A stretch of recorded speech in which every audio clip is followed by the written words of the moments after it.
جی میرے پیارے دوستوں، یہ جو ہے ستارہ الف لام عین اور یہ کے نام والے لوگوں کا جو ہے یہ ستارہ بنتا ہے۔ تو لہٰذا 2023 کا سال کے آخری جو ہے 3 مہینے یا 2-1 رہتے ہیں، تو لہٰذا یہ ان کے لیے کیسے رہیں گے؟ تو لہٰذا یہ جو ہے برج اس کا حمل ہے، سیارہ اس کا جو ہے مریخ ہے، اور فتح و کامرانی کا دن جو ہے ان کے لیے 9 بنتا ہے، اور فائدہ مند رنگ جو ہے ان کے لیے گلابی ہلکا نیلا، اور عنصر ان کی جو ہے مزاج ہے، طبیعت ہے وہ آتشی ہے، غصے والے ہیں، تو لہٰذا جواہر فائدہ مند پہننے والے، تو لہٰذا یہ مرجان یاقوت اوپل عتیق جمنی فائدہ مند پتھر ہے پہنے تو لہٰذا اس کے بعد جو ہے بہترین شریک حیات جو ہے اسد اور قوس کے ستارے والے مخالف بنیں گے، اور شریک کی ناموافق ساتھی، تو لہٰذا یہ جو ہے سرطان میزان جدی والے جو ہے یہ مخالف بنیں گے، اور جو ہے اس ستارے والے لوگوں کو جو ہے لگنے والی بیماریاں تیز بخار، اعصابی تناؤ، السر شدید سر کا درد اور درد شقیقہ، تو لہٰذا یہ جو ہے مرض لگ سکتے ہیں۔ تو لہٰذا یہ اے نیم والے اور الف لام عین اور یہ نام والے لوگوں کا جو ہے یہ سال ہے، تو لہٰذا یہ ستارہ ہے، اور اس کا جو ہے ہم دیکھتے ہیں کہ 2023 کے جو ہے ان کے لیے یہ کیسے رہیں گے۔ تو لہٰذا ستاروں کی گردش واہم و معاملات، تو لہٰذا ذیل 10ویں اور جو ہے 11ویں گھر کا حاکم ہو کر اس سال جو ہے 23 مارچ کو جو ہے برج حوت میں جو ہے داخل ہو رہا ہے، اور اس کا جو ہے 21 سال تک جو ہے پلٹو کا قیام 11 گھر میں جو ہے رہے گا، اور یہاں جو ہے پلٹو یہ حمل والے کی جو ہے نئی سمت اور کاروبار معاملات میں جو ہے بہتر لانے کا جو ہے سبب بن سکتا ہے۔ تو لہٰذا پیارے دوستو، یہ جو ہے یہ شروع کے دن سال کے تو اچھے گزریں گے، لیکن اس کے بعد جو ہے یہ اس کے جو ہے کچھ غیر معیاری جو ہے تعلقات اور جو ہے کچھ وجہوں سے جو ہے ستارہ پھر جو ہے درمیانی نوعیت میں چلا جائے گا۔ تو لہٰذا آگے ہم اس کا مزید دیکھتے ہیں کہ یہ جو ہے برج حمل والے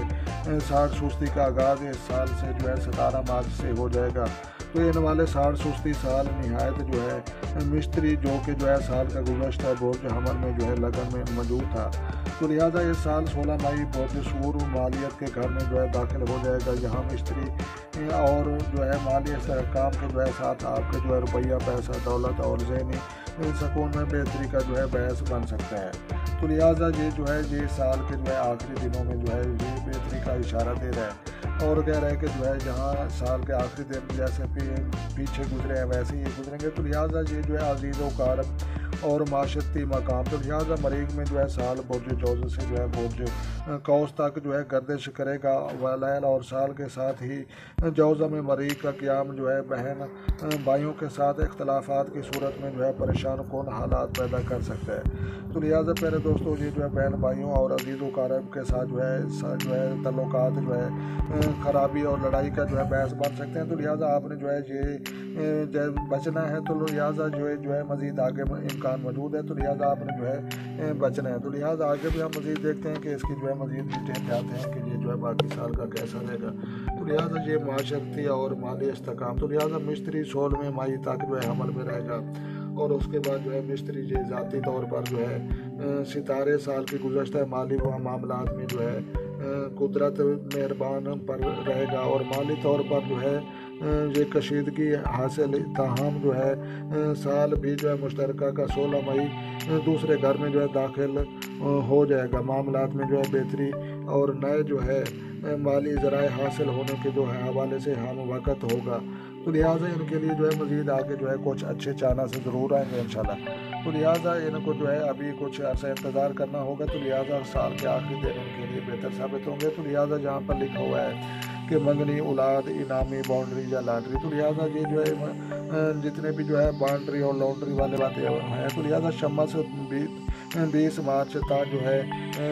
20 اپریل پہلے گھر میں جو ہے اشرف میں رہے گا، جبکہ جو ہے 5 تا 19 اکتوبر میں جو ہے 5ویں گھر میں رہتے ہوئے منگنی نسبت اور رشتے دار طے کرنے کے حوالے سے جو ہے معاہدہ طریقے ہوں گے، کہ اس کے ساتھ ہی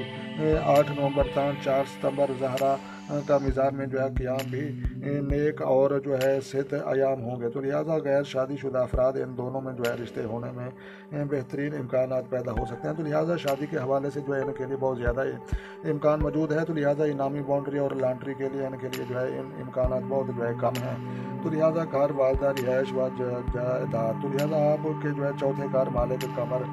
جو بنتا ہے جو ہے ہر ماہ اوج اشرف عزیز کے منازل سے گزرتا ہے، اس کے جو ہے ساتھ ہی قمر و اقرب کہ یہ جو ہے ایام کا خاص طور پر ذہن میں جو ہے رکھیں۔ ان ایام میں جو ہے گھریلو معاملات میں جو ہے گڑبڑ اور اتار چڑھاؤ ہو سکتا ہے۔ تو لہٰذا یہ جو ہے یہ کہہ رہے ہیں کہ یہ جو ہے گھر والدہ یا رہائش و جائیداد یا پراپرٹی یا کوئی پیسوں کی یا لین دین کی وجہ سے جو ہے لڑائی جھگڑے کا امکانات موجود ہیں۔ تو لہٰذا آپ نے جو ہے لڑائی جھگڑے اور پیسوں کی خاطر کسی سے جو ہے آپ نے تنازع نہیں لینا۔ تو لہٰذا شراکتی اور ازواجی معاملات ہم اس کے جو ہے دیکھتے ہیں۔ شادی بیاہ، تو لہٰذا شادی بیاہ کے لیے تو بہتر ہے، لیکن عزیز اقارب کے لیے اور رشتہ داروں کے ساتھ جو ہے محتاط رہنے کے لیے جو ہے جہاں پر جو ہے بتایا گیا۔ تو لہٰذا آگے ہم اس کے دیکھتے ہیں تعلقات عامہ، سفر و نزدیکی تعلقات۔ تو لہٰذا اس کو جو ہم دیکھتے ہیں یہ عطارد آپ کے جو ہے کے لیے نئے سے ستارہ ہے، اور 21 اپریل تا جو ہے 15 مئی، 24 اگست اور اس کے بعد جو ہے تا 16 ستمبر اور جو ہے 13 ستمبر۔ تو لہٰذا یہ جو ہے تا سال کے آخر تک جو ہے عطارد کی رجت اور سفر میں جو ہے پریشانیاں اور نزد کے تعلقات میں جو ہے خرابیاں ہو سکتی ہیں۔ تو لہٰذا اہل محلہ دیگر چھوٹے بہن بھائیوں کے ساتھ تعلقات متاثر ہو سکتے ہیں۔ ان ایام میں جو ہے آپ نے جو ہے بنا ضرورت سفرہ سے گریز کرنا ہے، اور بہتر ہوگا کہ آپ جو ہے سوچیں سمجھیں کوئی بات پھر کہیں آپ کے لیے جو ہے وبال جان ورنہ بن سکتا ہے۔ تو لہٰذا جہاں پر جو ہے یہ بتایا گیا کہ تعلقات عامہ میں سفر ضروری ہو تو وہ آپ نے کرنا ہے، اور اس کے بعد جو ہے لڑائی جھگڑے اور ان چیزوں سے آپ نے بچنا ہے۔ تو لہٰذا جہاں پر جو ہے ہم دیکھتے ہیں کہ یہ وراثت، قرضے، شراکتی معاملات، تو لہٰذا یہ جو ہے بتایا گیا کہ 12 اکتوبر تھا 24 نومبر مریخ کے جو ہے اپنے گھر میں موجودگی وراثتی معاملات کے لحاظ سے جو ہے اہم ہوگی۔ تو لہٰذا وراثتی معاملات میں جو ہے قانونی یا جو ہے پنچایتی سطح پر کسی بھی طرح سے جو ہے آپ کامیابیاں حاصل کر سکتے ہیں۔ تو لہٰذا یہ جو ہے ملنے کی امید ہے۔ تو لہٰذا لیکن نئی ایام میں جو ہے 20 ستمبر تا جو ہے 20 اکتوبر شمس کے ساتھ میں گھر ہونے میں جو ہے موجودگی کچھ جو ہے الجھنیں پیدا کر سکتے ہیں۔ تو لہٰذا خصوصاً شراکتی معاملات میں آپ کو جو ہے الجھنوں کا سامنا ہو سکتا ہے۔ تو لہٰذا انہی دنوں مشترکہ جائیداد کے مسائل بھی سر اٹھا سکتے ہیں، اور اس کے بعد جو ہے مشترکہ کاروبار کرنے والے افراد کو بھی مسائل کا سامنا ہو سکتا ہے۔ تو لہٰذا کچھ افراد دونوں جو ہے الگ کاروبار بنانے کی جانب قدم اٹھائیں گے، لیکن ایسا کرنا حماقت ہوگی۔ تو لہٰذا آپ نے جو ہے مسائل کو اقوام اور تفہیم سے جو ہے حل کرنا ہے، اور لڑائی جھگڑے اور ان تمام چیزوں کی آپ نے جو ہے ضرور احتیاط رکھنا ہے۔ تو لہٰذا